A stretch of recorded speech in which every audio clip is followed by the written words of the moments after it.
Hello and welcome to another installment in my past farm builds. Last episode, I showed you guys behind me my creeper farm. This episode, I'm going to show you guys my iron farm. Once again, I built this really early on.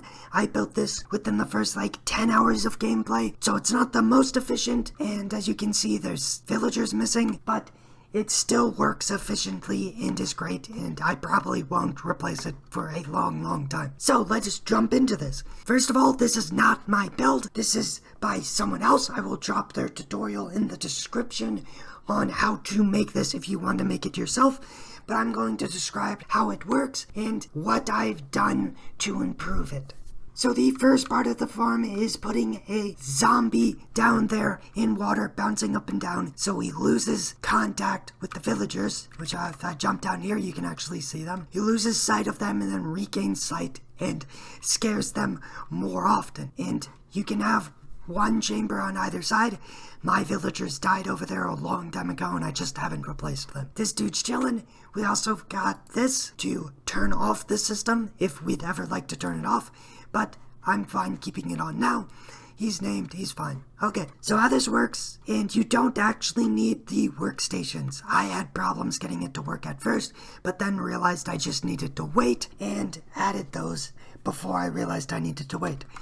If you make this farm and it doesn't work immediately, do not worry. You have to wait one full day cycle, sometimes up to one full day cycle, before it actually starts working. So the first modification that I made to this was that over there, which is identical to this. I added a whole new section so that way I could get 2 times the amount of output that I was getting from this one, so I could get it more efficiently. That is the first modification. The second modification that I made is this here, and I could have done this more efficiently, but I really didn't care, and I like the way this looks, so I'm not going to change it. I put a bunch of hoppers to make a giant storage system down there.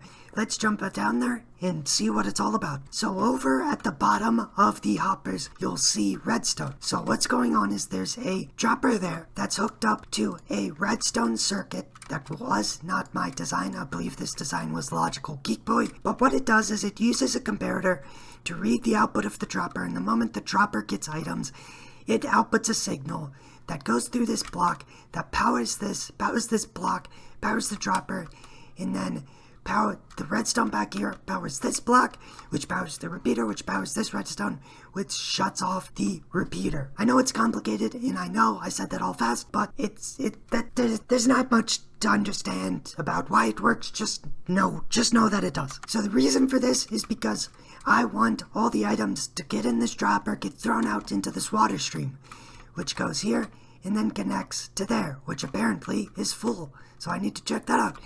So here's my giant system, and it's not auto-sorted. Oh man, I need to fix this. That's not good. Oh.